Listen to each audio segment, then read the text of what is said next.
Hello friends, आपका स्वागत है स्पीडी लॉ पर। आज मैं आपको कॉन्स्टिट्यूशन के सम लैंडमार्क जजमेंट्स बताने जा रही हूँ जो आपको हर एग्ज़ाम में काम आएंगे और बहुत ही ब्रीफली डिस्कस करते हैं। चलिए, पहला केस है शंकरी प्रसाद वर्सेस यूनियन ऑफ इंडिया 1952। तो after independence, just after independence, हमारी कंट्री में बहुत ज़्यादा कॉन्सेंट्रेशन ऑफ वेल्थ थी क्योंकि ज़मींदारी सिस्टम और साहूकारी सिस्टम बहुत ज़्यादा प्रिवेल करता था। तो इसको कहीं ना कहीं हटाने के लिए हमारे पार्लियामेंट ने या लेजिस्लेचर ने लैंड एक्विजिशन एक्ट पारित किया। उस टाइम पे हमको ये भी याद रखना है, राइट टू प्रॉपर्टी एक फंडामेंटल राइट हुआ करता था। और जस्ट बिफोर इस केस से पहले 1951 में फर्स्ट अमेंडमेंट आया था जिसके तहत 31A, 31B और 9th शेड्यूल ऐड हुआ था। हमको ये पता होना चाहिए आर्टिकल 31A एंड बी कहीं ना कहीं एक्विजिशन ऑफ प्रॉपर्टी से रिलेटेड आर्टिकल्स हैं जिसमें गवर्नमेंट को ये राइट दिया गया है कि अगर वो चाहे तो किसी भी इंसान की प्रॉपर्टी एक्वायर कर सकती है with giving proper compensation to him. तो शंकरी प्रसाद एक बिहार के ज़मींदार थे। तो जब ये लैंड एक्विजिशन एक्ट पारित हुआ तो इनको लगा ये तो फंडामेंटल राइट्स का खनन कर रहा है, आर्टिकल 13 का वायलेशन कर रहा है, क्योंकि 13 बोलता है कि कोई भी लॉ अगर हमारे फंडामेंटल राइट से इनकन्सिस्टेंट होगा तो उस एक्सटेंट तक वो वॉइड होगा। तो राइट टू प्रॉपर्टी हमारा एक फंडामेंटल राइट था और लैंड एक्विजिशन एक्ट उससे इनकन्सिस्टेंट था। तो वो हाई कोर्ट चले गए इस पिटिशन को लेके। तो कोर्ट में यह डिसाइड हुआ कि आर्टिकल 13 में जो वर्ड लॉ दिया हुआ है उसमें अमेंडमेंट जो पार्लियामेंट करेगी वो नहीं आता। लॉ शब्द अलग है, अमेंडमेंट अलग है। जो आर्टिकल 368 के तहत पार्लियामेंट हमारे अमेंड करेगी कोई भी लॉ को, वो लॉ अलग रहेगा, वो अमेंडेड लॉ अलग रहेगा और लॉ शब्द अलग रहेगा। दैट मीन्स पार्लियामेंट के पास इनने बोला कि लेजिस्लेचर को पावर दी गई कि वो किसी भी प्रकार का अमेंडमेंट कर सकती है, चाहे भले ही वो अगर फंडामेंटल राइट से इनकन्सिस्टेंट भी होगा तो भी चलेगा। इस जजमेंट को बहुत क्रिटिसिज्म मिला क्योंकि ये कहीं ना कहीं रैशनली बात नहीं कर रहा था। उसके बाद सेकंड जजमेंट आया गोलकनाथ वर्सेस पंजाब 1967 का।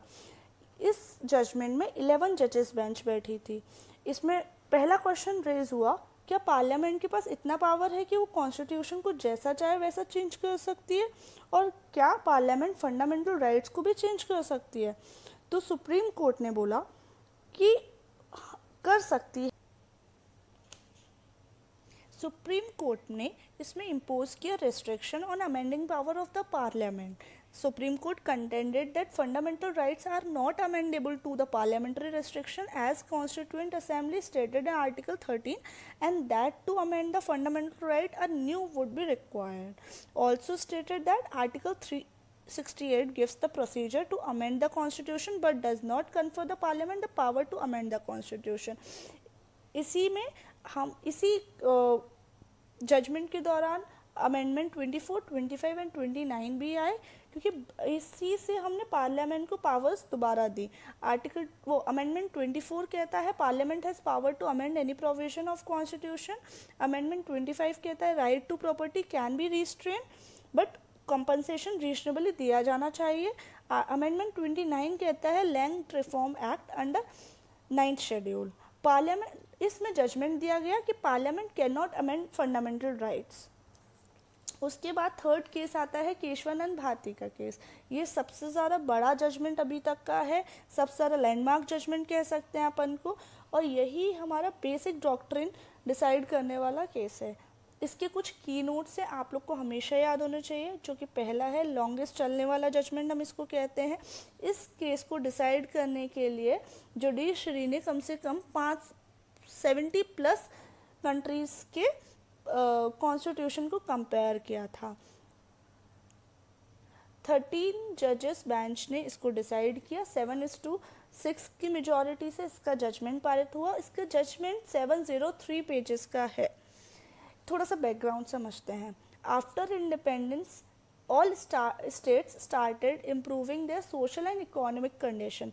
एक्चुअली पहले लोगों को इक्वालिटी के बारे में इतना नहीं पता था, बट जब कॉन्स्टिट्यूशन आया तो लोगों को ये पता चला, राइट टू इक्वालिटी हमारा एक फंडामेंटल राइट है। तब बहुत ज़्यादा कॉन्सेंट्रेशन ऑफ वेल्थ हुआ करती थी बिकॉज ऑफ साहूकारी एंड ज़मींदारी सिस्टम।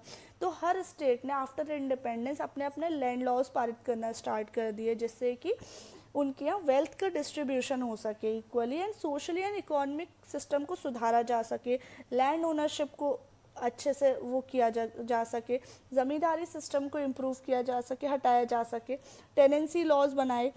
इसी तरह केरला ने भी अपना लॉ पारित किया जिसका नाम केरला लैंड रिफॉर्म्स एक्ट 1963 था। तो इसी लैंड रिफॉर्म एक्ट को चैलेंज किया गया रिट पिटीशन द्वारा सुप्रीम कोर्ट में मार्च 1970 में।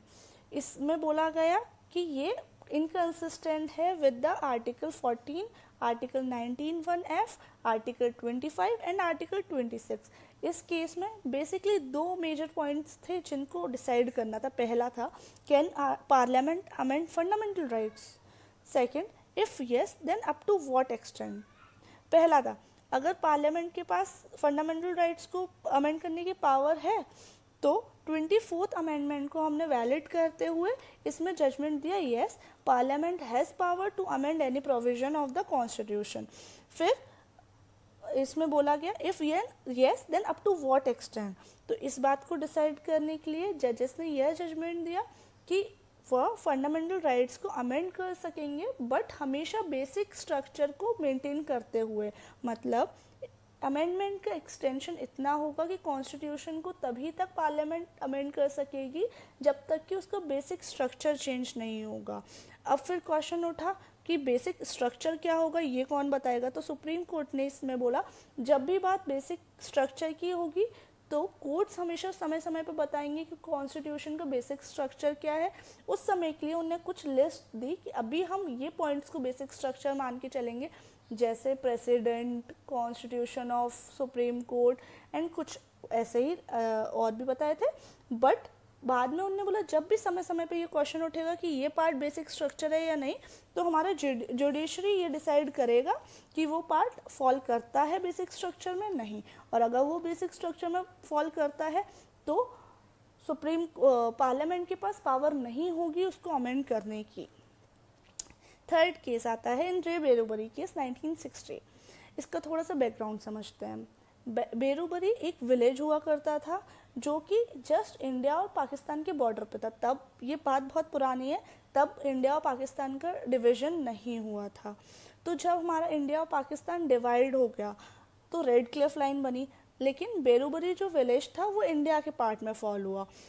तो ये क्वेश्चन उठा, लेकिन इस विलेज की मेजॉरिटी पॉपुलेशन मुस्लिम थी, तो ये डिमांड हुआ पाकिस्तान की तरफ से कि बेरूबरी विलेज हमको दे दिया जाए, क्योंकि लोगों की भी ये डिमांड थी।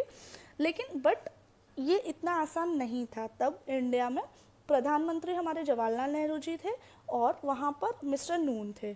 तो कुछ चेंजेस करने के बाद 1958 में नेहरू नून एग्रीमेंट हुआ।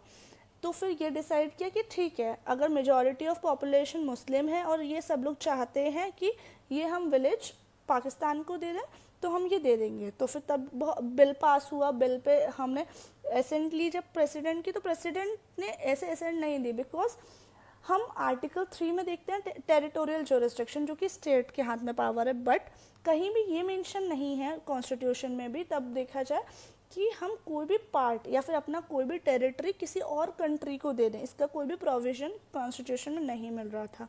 तो प्रेसिडेंट भी बहुत कन्फ्यूजन में थे कि क्या ये सही है ऐसे करना या फिर क्या प्रोसीजर अपनाया जाए। तो हमारे प्रेसिडेंट ऑफ इंडिया ने अपना एडवाइजरी ज्यूरिसडिक्शन का वो अपनाते हुए आर्टिकल 143 के तहत सुप्रीम कोर्ट से हेल्प मांगी थी कि इस मैटर में मुझे क्या करना चाहिए। तो सुप्रीम कोर्ट ने एडवाइस किया था कि आपको पहले आर्टिकल 368 को एक्सरसाइज करते हुए स्पेशल मेजॉरिटी से अमेंडमेंट इन द कॉन्स्टिट्यूशन करना चाहिए, और जब हम एक बार कॉन्स्टिट्यूशन में इसका प्रोविज़न रख देंगे तो आपको वो फॉलो करना चाहिए। तो इसके लिए इस प्रोविज़न के लिए पर्टिकुलरली 9th अमेंडमेंट आया था और हमने यह बेरूबरी विलेज पाकिस्तान को दे दिया था। और इसी केस में बोला गया था कि प्रीएम्बल हमारा पार्ट ऑफ द कॉन्स्टिट्यूशन नहीं है और इसका कोई भी असर कॉन्स्टिट्यूशन पर नहीं पड़ता। अगर कॉन्स्टिट्यूशन में कोई भी अमेंडमेंट किया जाएगा तो उसका भी कोई असर प्रीएम्बल पर नहीं पड़ेगा। नेक्स्ट केस समझते हैं हम। नेक्स्ट केस है ए के गोपालन। इसके लिए हमको पहले जानना होगा आर्टिकल 21। आर्टिकल 21 को हम लाइफ ऑफ द कॉन्स्टिट्यूशन भी कह सकते हैं। आर्टिकल 21 कहता है no person shall be deprived of his life और personal liberty except according to procedure established by law. हम इतना समझते हैं। बेसिकली इस आर्टिकल के 3 कीवर्ड्स हम लोग निकालेंगे। पहला है लाइफ, दूसरा है पर्सनल लिबर्टी, तीसरा है procedure established by law. Life हम समझते हैं, बेसिकली हम इस केस को समझने के लिए पर्सनल लिबर्टी के लिए समझते हैं। तो बात ये है 1950 में ए के गोपालन एक कम्युनिस्ट लीडर थे जिनको अरेस्ट कर लिया गया था प्रिवेंटिव डिटेंशन लॉ 1950 के तहत। आर्टिकल 32 में इन्हें रेट लगाई कि यह act preventive detention law 1950 unconstitutional है क्योंकि यह आर्टिकल 13, 19(1)D, 21, 22 का वायलेशन करता है।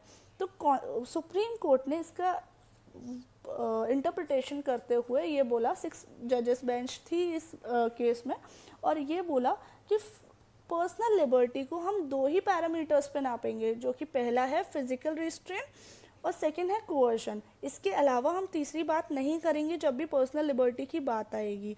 तो इस जजमेंट को बहुत क्रिटिसिज्म मिला क्योंकि इन्हें बहुत नैरो इंटरप्रिटेशन दिया। हम पर्सनल लिबर्टी को सिर्फ 2 पैरामीटर में नहीं नाप सकते हैं। पर्सनल लिबर्टी एक बहुत ही वाइड टर्म है और जिसको आप बहुत ही अलग अलग एस्पेक्ट से देख सकते हैं।